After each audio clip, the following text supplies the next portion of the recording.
A UK university has likened Margaret Thatcher to Adolf Hitler in a lecture for business students. The Principles of Management lecture at Leicester University categorised Thatcher's leadership style as authoritarian or autocratic, characterised by individual control over decisions with little input from group members. Students heard Thatcher would dictate policies and procedures while expecting obedience, citing Adolf Hitler and Vladimir Putin as fellow examples. In another slide, students learned of the terrorist leader style. Top of the list was US President Donald Trump, followed by Osama bin Laden, Vladimir Putin again, then Elon Musk. The terrorist leader is defined as engaging in unlawful threats, violence or bullying to inculcate fear intended to coerce or to intimidate followers and opponents into submission. Last year, Britain's first female Prime Minister was designated a contemporary villain, alongside again Adolf Hitler and Osama bin Laden at London's V&A Museum. Niall Gardner reacted at the time. It's absolutely outrageous what you've just described with the V&A museum. It's an insult. It's absolutely appalling. You basically have woke leftists now in charge, claiming that Margaret Thatcher is on par with Hitler and Osama bin Laden. And this is an absolute outrage. Frankly, the V&A should have its public funding taken away because it's engaging here in political activity. And this attack on Margaret Thatcher, I think, is just a huge insult to her memory. She was someone who lived her life for the sake of the British people. She won 3 general elections in a row. She turned Britain from the sick man of Europe into an economic powerhouse. She took on the might of the Soviet Empire alongside Ronald Reagan and defeated the Russians. She also, of course, led the liberation of the Falkland Islands. So many great achievements. The British people, I think, should be immensely grateful to Margaret Thatcher for her leadership, for her record. We're living in a time of what feels like pretty significant social change, and it makes us question things that we've even taken for granted for decades. And one of those at the moment that people are wondering about is actually money. Is the money in your bank account safe? Should you be investing elsewhere? Are we looking at a potential global crash? What will it mean for your savings? Is there a way that you could be using your money that might be outside of government control even? Well, TallyMoney is potentially one solution. So I'm delighted to say that I'm joined today by the CEO and founder of TallyMoney, Cameron Parry. What is TallyMoney? Well, at TallyMoney, you basically get gold you can spend. So we give people an individual account in their name, everyday account. They get a sort code, an account number.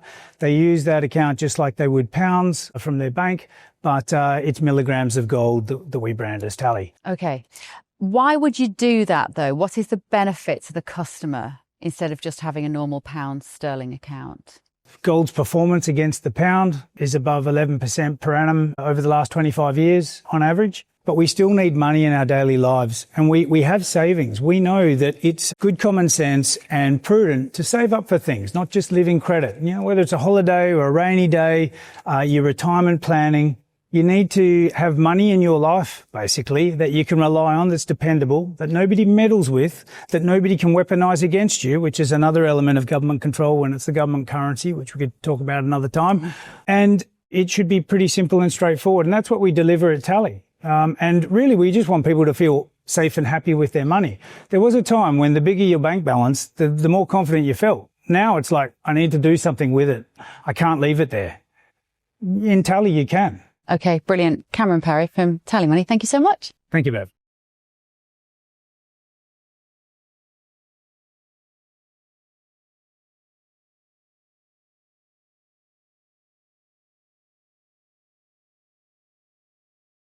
Sir John Redwood, however, said Thatcher was the best boss he'd ever had, marking 100 years since she was born.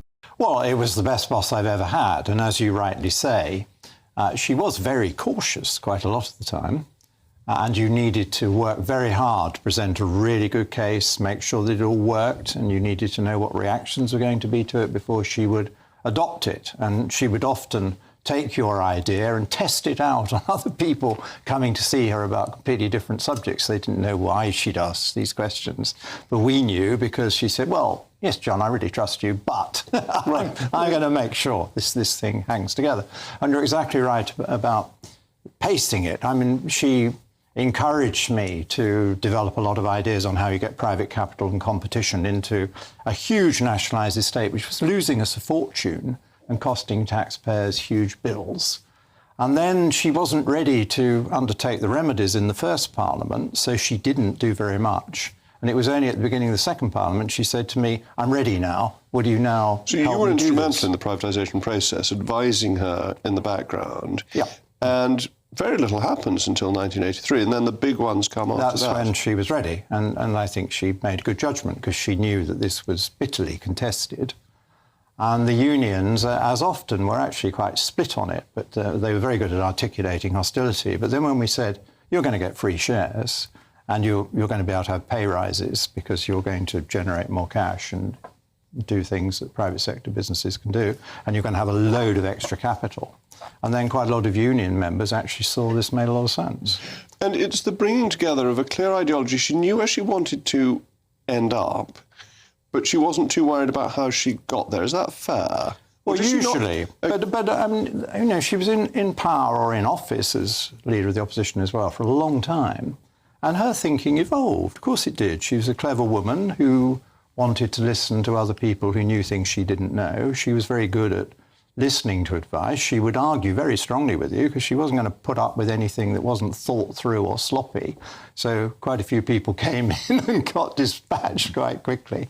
But if you were like me and you only took things to her that you had really researched and you knew your stuff, you had a good argument, and then she would often go along with it. But remember, this is a lady who, in the early 70s, thought the European Economic Community was a great thing and was out there campaigning for it. And by the end of the 80s, she realised that it was transforming from the common market she wanted to a proto-superstate, and she switched her views because the facts had changed.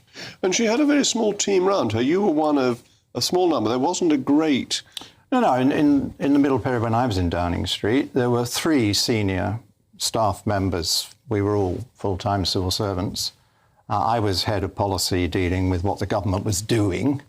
And then the private secretary head did all the organisation of diary and interaction with departments in the civil service. And then Bernard Ingham was the spokesman. And he ran the communications and media side. So it was just 3 of us. So why it worked so well, partly because she was such a great boss, but also partly because there were only 3 of us. So we had a lot of exposure to her, and we knew exactly what she wanted, so we could give very clear instructions around Whitehall. And she had a very good relationship with her immediate staff, but a very testy relationship with some of her cabinet ministers. What made that difference? Was it that they weren't bright enough to keep up with her, or was it that actually they didn't want to do what she was proposing? Well, I tried to help her on that, so I tried to get her to have more one-to-one private meetings with the key reports and to use those meetings by briefing both sides so that you could iron out any complications, get them working together. But I think it was that she was the first woman Prime Minister. They were a different generation to us, obviously, and they were used to women not being in those senior leadership positions. They didn't know really how to relate to her. So in one sense, they were too courteous. And she wanted a good argument. She wanted the men to stand up to her. In another sense, they could be a bit misogynist or dismissive. Oh, well, she's a woman and we're just going to do what we want to do. So she had to get control and get them to take her seriously. And so they could be frustrating. Stephen, Labour... Last month, Leicester University labelled the British countryside overwhelmingly white and slated it for its lack of halal food options. The Rural Racism Project released this video. I've always felt a connection with this place, but just not the people, if that makes sense. There's just like this look we get when we're walking in the countryside. If you're a person of colour, you'll know what I mean. And then there's those little digs like, where are your waterproofs? Or something silly about walking in wellies. I don't know, maybe they think they're being helpful, but I just feel so observed. Nick Dunning, GB News.